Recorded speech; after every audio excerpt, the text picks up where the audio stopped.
तो एक सत्य घटना है, जब श्रीनाथ जी गोवर्धन से नाथ द्वारा में विराजमान हुए तो ऐसी एक कथा सुनाई जाती है कि रसोई घर वहां पर सिद्ध हो रही थी। तो आचार्य उस समय के जो गोस्वामी थे उन्होंने सब साथ में ही गए थे, ब्रजमंडल के ब्रजवासी हैं नाथ द्वारा में।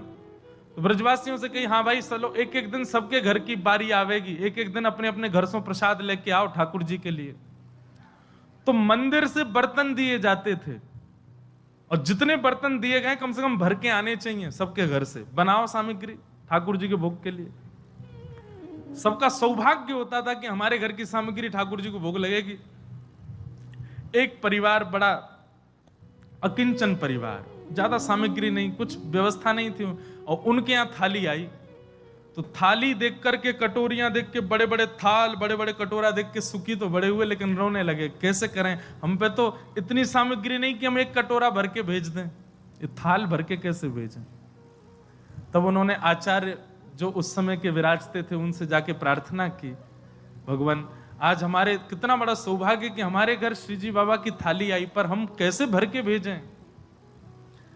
तब आप श्री ने महाप्रभु श्री वल्लभाचार्य जी का स्मरण करके आज्ञा की कि महाप्रभु जी कहते हैं प्रत्यक्ष सेवा से भी ज्यादा अधिक ठाकुर जी मानसी सेवा को स्वीकार करते हैं।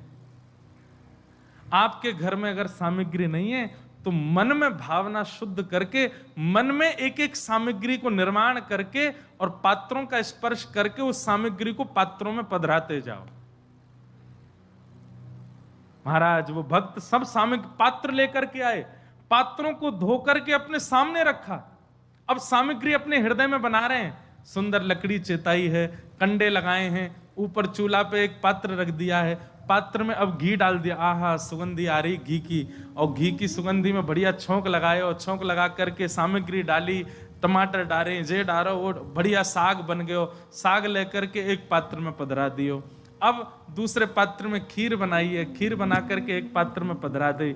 अब ठाकुर जी को बढ़िया हाथ की रोटी बनाई है, बाजरे की रोटी बनाई है, सब मन में चिंतन करते जा रहे हैं और बाहर प्रत्यक्ष जो थाल आए हैं उनका केवल स्पर्श करते जा रहे हैं। हाँ ये सामग्री इसमें, ये चटनी इसमें, अचार इसमें, कड़ी इसमें, खीर इसमें, मिष्ठान इसमें, दूध भोग की सामग्री इसमें, और सब भाव इतने शुद्ध मन से, इतने भाव से व्यवस्थित किए। महाराज की मानसी में सोचते सोचते उनको चिंतन हो रहा है कि सामने अग्नि जल रही है, उसकी लपट मोतक मोकू अनुभव है रही है, सामग्री जो बन रही है वहां की सुगंधी कैसी है, इलायची और केसर डालवे पे सुगंधी भी उनको अनुभव है रही है। नेत्र बंद है, मानसी भाव से खाली थालन को स्पर्श करते जा रहे हैं। तभी पत्तल लेकर के आए, वस्त्र लेकर के आए, सब थालन के ऊपर पत्तल और वस्त्र ढक दिए। घर के सब लोग अंशों कही अपने अपने कंधा पे उठा करके सामग्री ले चलो भोग के लिए। खाली थाल हैं देखने पर सब लोग पत्तलन में भर भर करके और सब खाली खाली बर्तनन को लेके मंदिर में गए।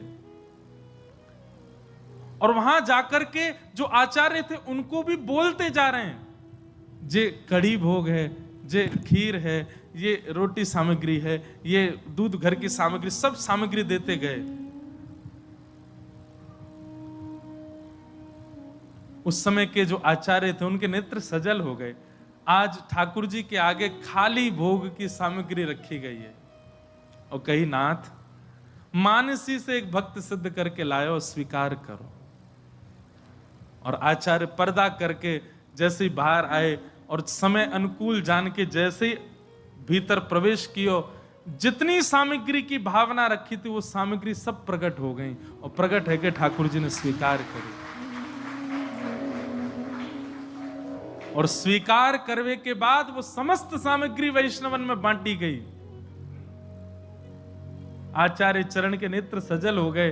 क्यों? बोले मन वाने तो मन में बनाई, पर ये प्रकट सामग्री मुझे तो ऐसा लगा स्वयं श्याम सुंदर बना के लाए होंगे, वहां घर में व्यवस्था नहीं, हम ही बना दें। तो पर्दा आवश्यक है ठाकुर जी के भोग में। क्यों? कई भावना उसके पीछे। एक भावना यह भी कि ठाकुर जी अपने सब सखाओं, अकेले नहीं पाते ठाकुर जी, सब सखाओं को बुलाते हैं। ठाकुर जी तो संकोच नहीं करते पर सखा संकोच करते हैं, इसलिए ठाकुर जी कहते हैं भैया नहीं हमको प्राइवेसी दे जाओ, हमारे सखा आमेंगे, मधुमंगल श्री दामा, तन सुखा मन सुखा धन सुखा, सब बैठ जामे, सब ले ले करके प्रेम सो पावे। या हमारे ठाकुर जी के लिए पर्दा।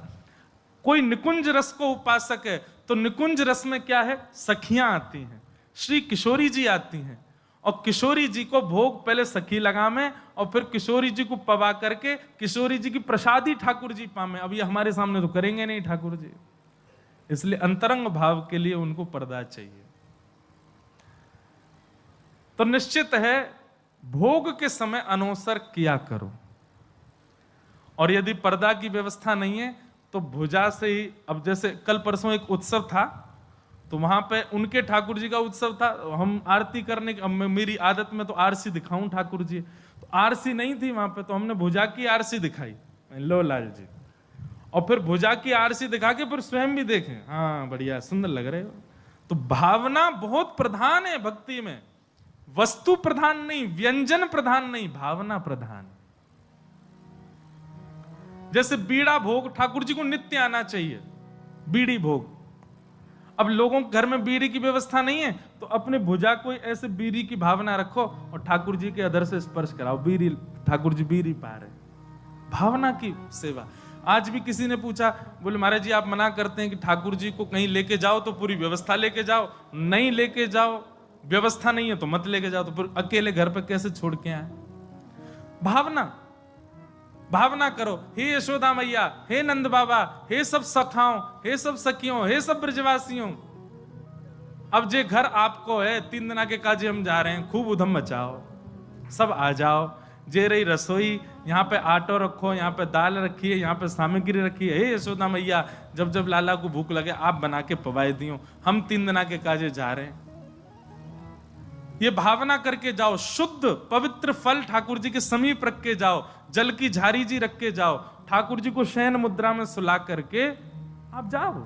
लेकिन याद रहे 2 दिन से ज्यादा मत जाइए, 2-3 दिन की बात तो ठीक है, पर उससे लंबे जा रहे हो फिर तो फिर व्यवस्था पूरी लेके जाओ।